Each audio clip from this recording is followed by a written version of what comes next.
Good afternoon, ladies and gentlemen. Welcome back to another episode here on African Confessions. The following story that you're going to be listening to, it was sent to me by one of our dear sister. The message reads like this.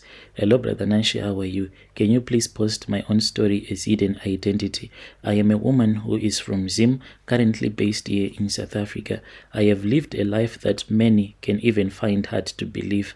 My own story, let me just say that everything that is spiritual, it is very hard to believe. I am not proud of the path that I have walked, but it is a story that must be told. My story, it is all about darkness, deception, and all the powers that have been controlling me for a very long time. And what pains me is that for me to break away from these demonic powers that have controlled me for a very long time, it is very difficult. It all began when I was in my early 20s. I was living in a small town in Zim in Gweru. I had always been a beautiful woman and I knew how to use my looks to get what I wanted. When I was still in Gweru, all that I did was to date guys that were into gold mining, gold buying and everything like that. So these guys, they used to give me like plenty of money, a lot of money.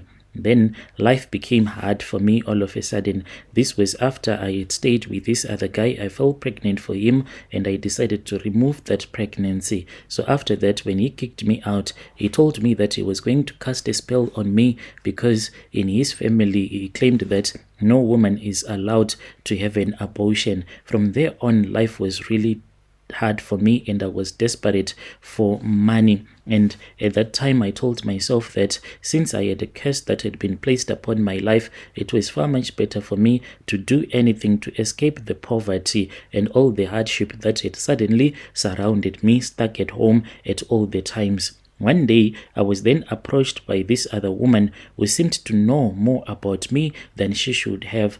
On that day, I had gone to drink some alcohol and I was waiting for any blesser to pick me up. She then came and she told me that she wanted to assist me. She was assisting prostitutes that were like me. She wanted to help me to get everything that I desired. She told me that she had the power to change even my life. She spoke of a place where my deepest desire was going to be fulfilled, where I could even gain the power she said that I longed for. Desperate, I agreed to follow her. What happened next is something that I still struggle to comprehend until this day. The woman took me to a secluded place near a river. We had to drive and drive for a very long time. And then we arrived at this other river and we stood by the water. She then began to chant like strange words. And the more that she chanted, I felt the demons as they were rising out of the water. It seems as if the air around me, it grew thick and heavy. And before I knew it, I saw a very big snake.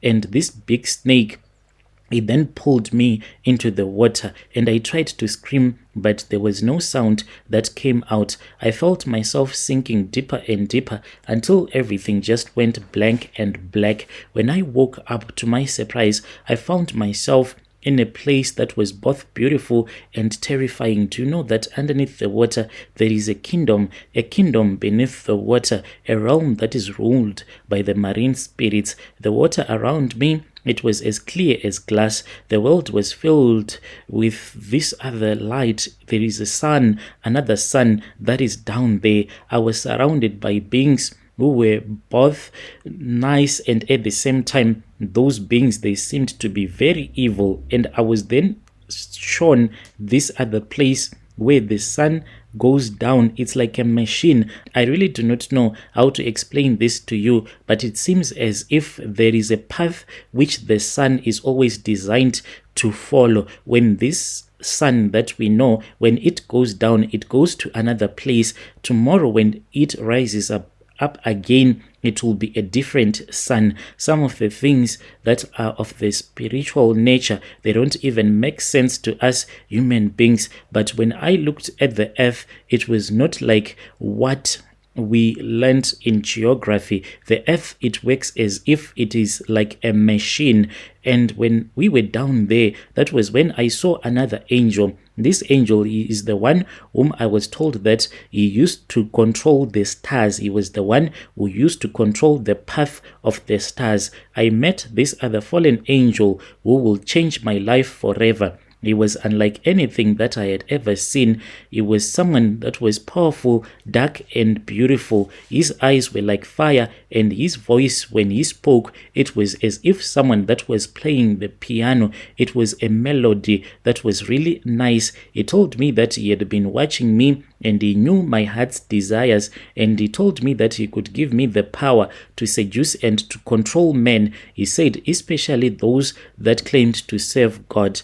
When he told me that this was what he wanted me to do, I wanted to run away, but I was unable to resist his words because of the way that he spoke. He promised me that he was going to give me money and the ability to bring down anyone that I choose. All that I had to do was to pledge my loyalty to him and accept the gift he offered me, and I accepted everything without even understanding the terms and the conditions of the contract. The fallen angel gave me powers that no mortal should possess, seductive powers that could even make the most devout men to fall into sin with me. My beauty was even enhanced, my charm and my presence intoxicating. I became a weapon, a tool used to target and to destroy God's prophets.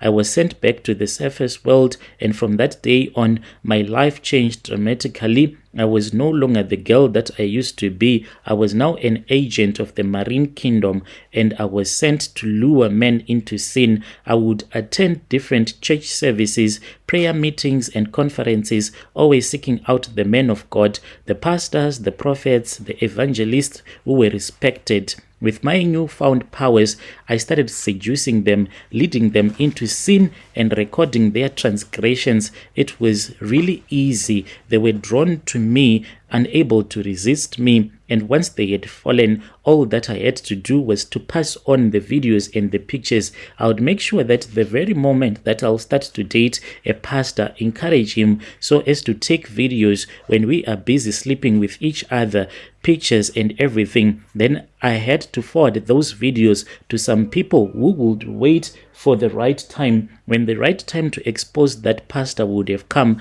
then the pastor will be exposed on social media. I have become known as a destroyer in the spiritual realm, she who destroys the prophets, and I am someone who is known by a lot of other satanic agents. I have lived this life for a very long time, and now that I am South Africa, it is like a hub of these prophets. One way or the other, they will come here to South Africa for their vacations, and whenever they come, most of them, they found me to be waiting for them. Then I pretend as if I am a desperate woman looking for love, and the moment that they take me to bed, I'll be waiting, taking some pictures. When a so-called man of God would have fallen fast asleep, I just remove the blankets and take some nude pictures of him, and then I forward those pictures to those that call themselves my masters. So this is what I have been doing, and this is my own mission here in South Africa.